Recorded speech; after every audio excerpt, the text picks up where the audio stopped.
이번에 강의할 응제왕 세 번째 부분은 제 첫 번째 단락에서는 제왕으로서의 자격이 너무나 영악하게 아는 데 있는 게 아니라 모르는 세계에 있다라는 것으로 자격을 주어 말했던 것입니다. 그리고 두 번째는 임금 자체가 자신의 본성의 성품을 제대로 바르게 한 이후에 백성들을 다스려야 된다라는 것으로 이 말을 바꾸어 말하면 위로는 자기가 먼저 깨달음을 얻고 아래로는 중생을 제도하는 것입니다. 이게 상구보리하고 하하중생처럼 먼저 내가 깨닫고 그리고 아래의 백성을 제도하는 것이 옳은 일이라고 하는 것으로 자기의 몸이 먼저 올바른 몸을 가져야 한다라고 말한 것입니다. 그러면 이 번째는 내 몸을 올바르게 가졌다 할지라도 백성들이 할 수 있는 그 본성을 따라서 정치를 하라 이것입니다. 이 말을 바꿔 말하면 임금은 자기 입맛에 따라서 정치하는 게 아니라 백성들이 원하고 백성들이 할 수 있는 일을 하라는 것입니다. 이렇게 보면 철저하게 통치자는 국민을 위하여 국민을 위한 오로지 국민의 정치를 해야 된다라는 말이 되는 것입니다. 이것이 세 번째 응제왕의 단락인 것입니다. 그것이 바로 순물자연하야 무용사심이라 백성들의 자연한 성품을 따라서 여기에 통치자는 사심을 두지 말으라고. 이게 천근이란 사람이 유어, 은양이라가 은사는 남쪽에 논일로 갔다가 지요수지상하야 요수의 물결, 요수라는 시냇물 위에 이르러서 적조 무명인이 때마침 무명인이라고 하는 도인을 만나서 묻기를 청문이 천하하노이다 청컨대 청하여 여쭙건대 천하를 어떻게 다스리면 되겠습니까? 요 위자가 치자 뜻이죠. 치천하에 대해서 제가 여쭙겠나이다 라고. 그러자 무명인이 와 에이 가거라 거하라. 너는 비인자, 너는 참 비루한 사람이다. 왜 그러느냐? 천하를 통치하는 물은 자체를 비루한 사람 취급한 거예요. 하 문지 불야오 어째서 이렇게 기분 나쁜 것을 나한테 묻냐? 이게 기쁘랬자. 천하를 통치한 거 이거 나로서는 기분 되게 안 좋은데 그런 것을 너가 물어? 어찌하여 내 마음에 기쁘지 않은 부분을 너가 묻냐? 바로 이것은 문소 부당하야 타당하지 못한 걸 나한테 물어가지고 내 마음을 기쁘지 못하게 내 마음을 언짢게 만들었다 이 소리예요. 나는 천하를 통치한 것 이런 것하고는 왜 기분 나쁘게 하느냐? 바로 이거예요. 우리 앞에서 배웠듯이 나는 바야흐로 장자 이 조물주로 더불어 사람을 삼는다 이 말이 친구처럼 삼는다고 앞에서 우리 나왔잖아요. 나는 조물주를 친구로 생각해가지고 조물주를 사람처럼 함께 해가지고 조물주하고 놀다가 하느님하고 놀다가도 실증 나면 우성부 망묘지 조하고 또한 저 망묘라는 새를 타고 라고 했는데 망묘의 새가 실제로 있는 게 아니고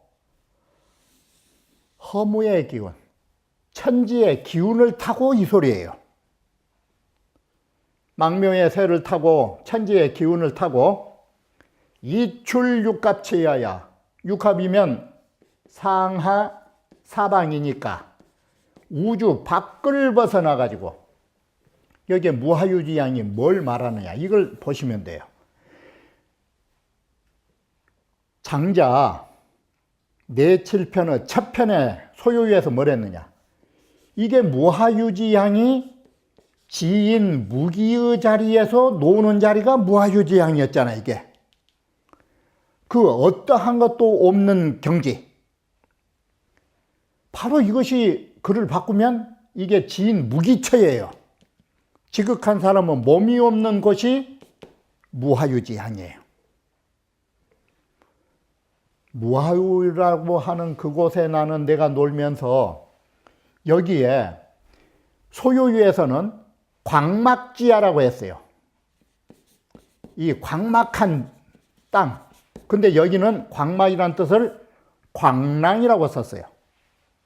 이게 바로 이 소요유에서 말하는 무하유지양, 광막지하, 무하유지양 이거 똑같은 개념이에요. 그러면 결국은 지인 무기의 개념을 음제왕에다 갖다 붙인 것이에요. 이게 이렇게 드넓은 들녘에 내가 처하고 사는데 나는 지인 무기의 경지에서 천지 우주하고 조물주하고 내가 친구하고 삶고 조물주도 친구하다가 실증나면 내가 사방 팔방 우주 밖을 내가 떠돌아다니는 사람인데 여우 하에 이치 천하로 감여지시니요. 너가 또한 어떻게 예자는 조사 어조사로 안 새기고 천하를 통치하는 그런 하찮은 걸 가지고 이 소리예요. 내 마음을 이렇게 흔들어놔? 기분 나쁘게? 이 소리가 내 마음을 감촉하느뇨. 나로 하여금 기쁘지 못하게 만들어? 이렇게 언짢이 하니까 그런데도 천근이 또다시 물은데 우품은 안 돼. 아, 이놈 참 끈덕지네.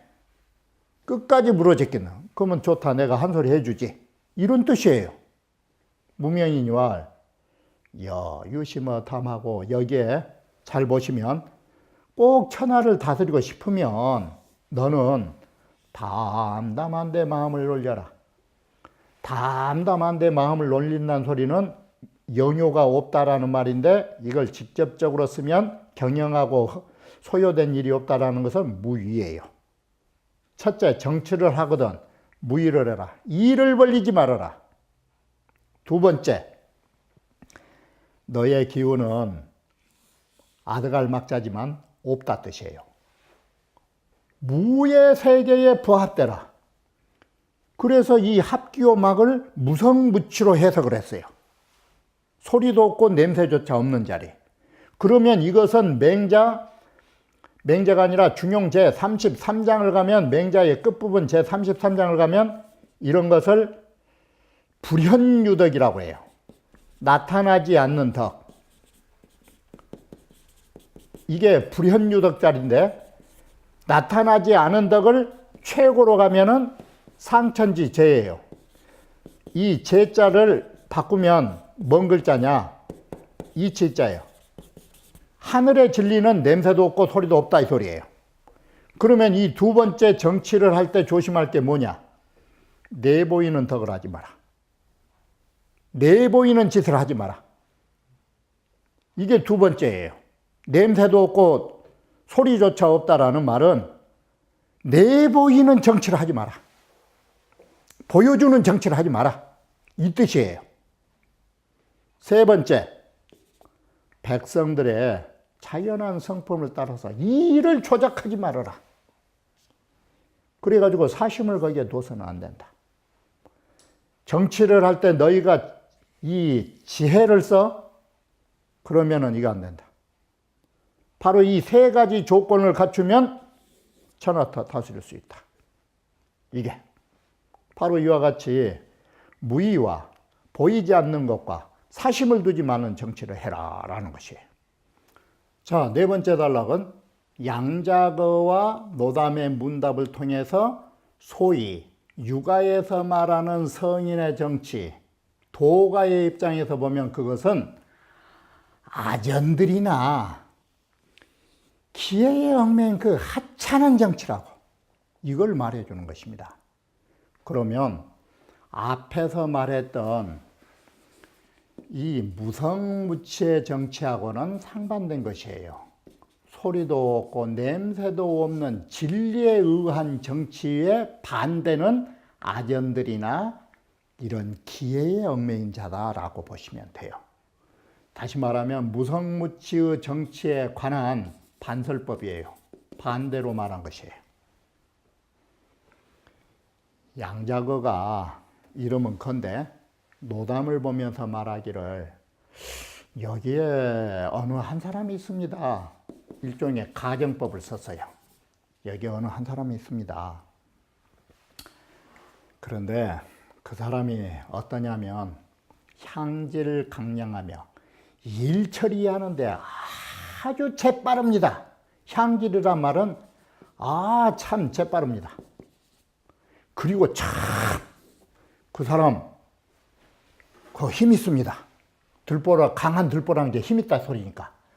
일을 추사하는 데가 향기르여요. 재빠르게 하고 매우 용맹스럽다. 우리는 이걸 능력이라고 말한다.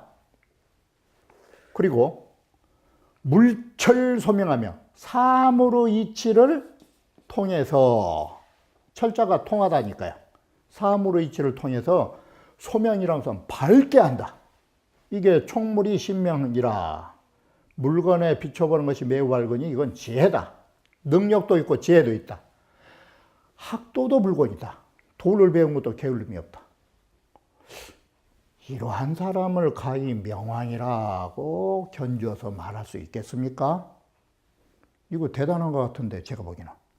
능력도 있고 지혜도 있고 끊임없는 노력에 게으름이 없는 공부까지 한다면 이거 명철한 왕 아닙니까? 그런데 여기에서 준하는 이 기준이 어디에 준하고 있냐면 육아적 제왕이에요. 이게. 그러자 노담이 시어 성인야에 서여기며 이런 사람이라는 것은 성인의 경계에 보면 여기에 성인은 누구냐? 노장적 가치 개념으로 본 성인이에요. 노장의 기준이라고요. 노장에서 보는 성인의 기준에 보면 위에서 말한 육아의 성인이라는 이거 서역이다. 아전놈들이다.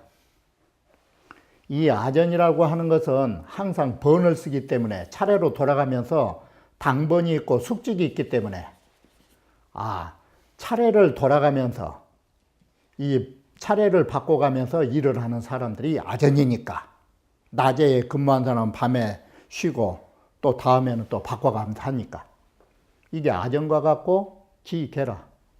기회가 이 몸을 묶어버린 사람이다. 다시 말하면 일 처리하고 안다라는 지혜, 이것이 기회지. 이게 밝은 지혜가 아니다. 하찮은 기회로 봐본 거예요. 결국 그것은 뭐냐? 여기서 말한 일 처리 잘하는 능력, 사물을 받게 한다라는 능력, 공부 열심히 한다라는 건 뭐냐? 노영 출신이다. 그 사람 몸들이 힘들고 마음에 항상 겁을 먹고 편히 못 산 사람들이다. 이게 육아다. 이렇게 본 거예요. 몸이나 마음이 이 두 가지 다 모두 다 마음이 편치 않다. 앞에서 말한 지능지유, 지혜와 능력의 눈은 하이 이찰이요 무엇이 여기에 다르리요. 이런 가치 개념으로 노장적 가치에 말하는 성인을 배우려고 하면 거리는 자꾸 멀어지는 것이다. 이게. 자, 봐라. 지금 말하는 아까 지혜와 능력 같은 거 꼭 뭐가 같으냐면 또한 호랑이와 표범이 가죽이 너무나 아름다운 문체와 같은 것이다. 호랑이는 가죽이 좋으니까 사냥꾼을 불러들인다. 이 짐승은, 이 두 마리 짐승은 가죽의 문체가 있기 때문에 사람을 불러서 사냥을 오게끔 만든 것이다. 이게. 그리고 온숭이들은 이것들이 어찌나 재주가 좋은지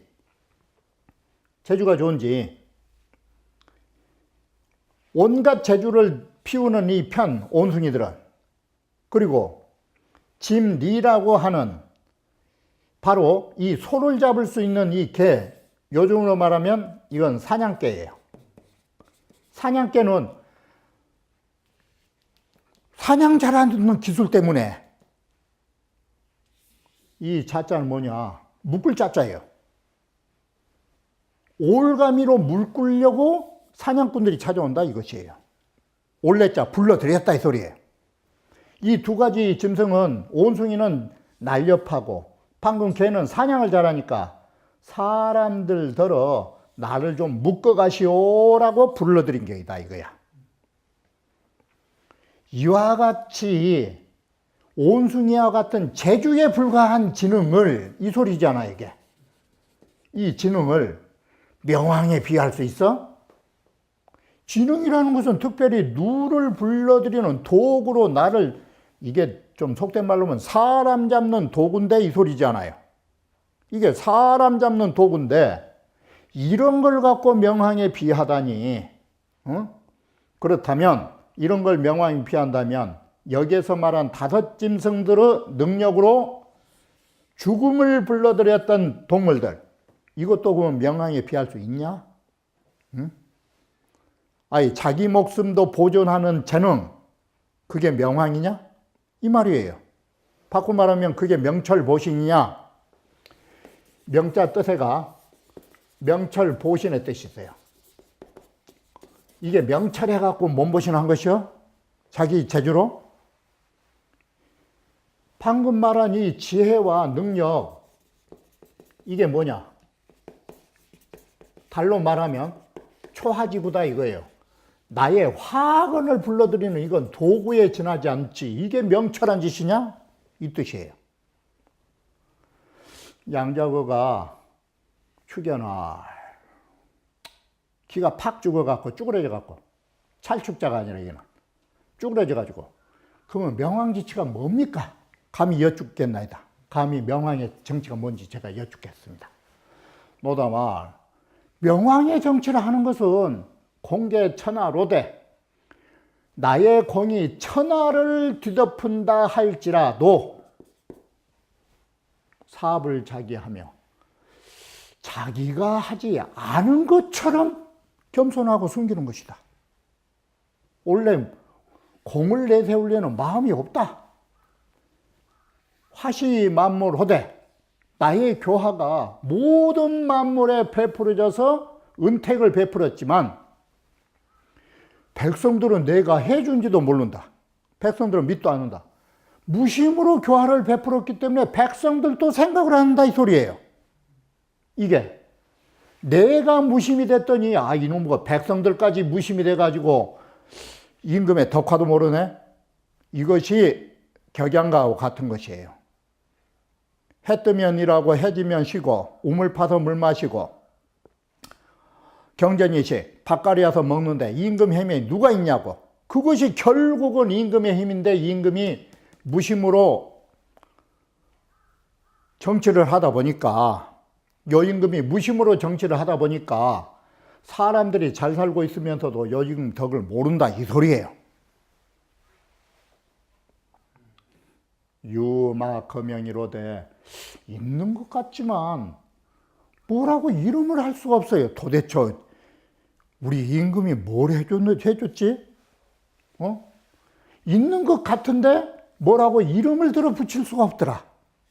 그래서 있는 듯한데 우리 임금을 뭐라고 해야 되지? 잊어버렸으니까. 그러면서도 사물자이하여, 모든 여기에는 물자지만 바로 이 백성으로 하여금 스스로 즐겁게 만들어서 아주 호호열한 말은 자득하면서 누가 그렇게 만들어준 조차 모르더라. 부지수사지자라 누가 그렇게 만들어줬는지 조차 몰라버리더라. 자, 그 정치가 어떤 정치냐?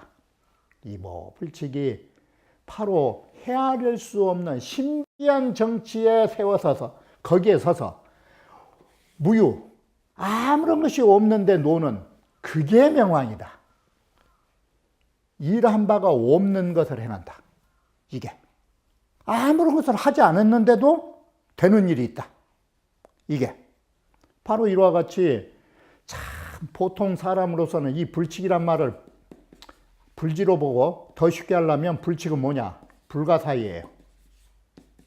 생각할 수도 말할 수도 없는 자리. 불가사의의 정체에 서가지고 아무런 무유, 하는 일이 없는데 노는 사람. 여기에다가 무유에다가 먼 글자를 넣으면 쉽게 이해가 되시겠어요. 무하유 써버리면 될 거 아니에요. 앞에서 말한 그 어떤 것도 없는 자리에 노는 사람. 결국 명왕은 무하유에 노는 사람이라면 지인 무기의 경지다 이 말이 되는 것이에요. 그래서 바꿔 말하면 지인의 경지에 가야 명왕이라 할 수 있다 이 소리예요. 이에서는 정지를, 자기의 본성을 바르게, 세 번째에서는 마음을 무심에 놀고 바로 하늘의 진리와 같이 없는 자리로 내 기운이 합하였는 상천지리 무성무치, 소리도 냄새도 없는 거기에 내의 기운이 합한 것으로 말했고, 세 번째는 자 순물자연이라고, 이거 말이 잘못됐네. 여기에 세 번째가 빨리 빼야 되는데, 그리고 물의 자연을 따라서 조작이 없는 사심이 없는 자리에서 세 번째를 말했고, 지금 이 자리는 공이 천하를 덮어주고 교화가 만물을 베풀어 주면서도 무하유라고 보셔요. 그러면 쉬우니까. 그 어느 것도 없는 자리에 노는 자로 정치를, 이게 조도지지예요. 이게 도에 나아가는 한 단계 한 단계 장자의 사상이에요. 바로 이처럼 정치를 한다라는 거 간단한 것이에요. 통치자가 먼저 육아로 말을 낳치면 명명덕을 하시고 밝은 덕을 먼저 밝히시는 것이 장자에서 말하는 이게 정기 개념이에요. 몸을 바르게 한 것은 몸의 덕을 밝히는 것이에요. 두 번째가 육아의 서적에서 명명덕 다음이 뭡니까? 신민 아닙니까? 신민. 백성을 새롭게 통치하는 거, 백성이 하고 백성이 할 수 있는, 백성이 원하는 정치를 해주면 될 거 아니에요. 이게 두 번째예요. 세 번째가 이번 단락에서 명명덕과 신민, 이걸 다 무심의 자리로 가야 된다. 무심의 자리. 바로 그것을 지인 무기에 갖다 붙이고 있다고요. 자기의 몸이 없을 때 바로 이 진리와 하나가 되는 자리로. 그래서 명명덕, 신민이라 이런 것들이 최고의 경지에 이르러야 하는 것이 명왕의 정치라고 장자는 지금 생각하고 있는 것이에요. 이게. 그러면 다음 강의에서 다시 말씀드리기로 하겠습니다. 오.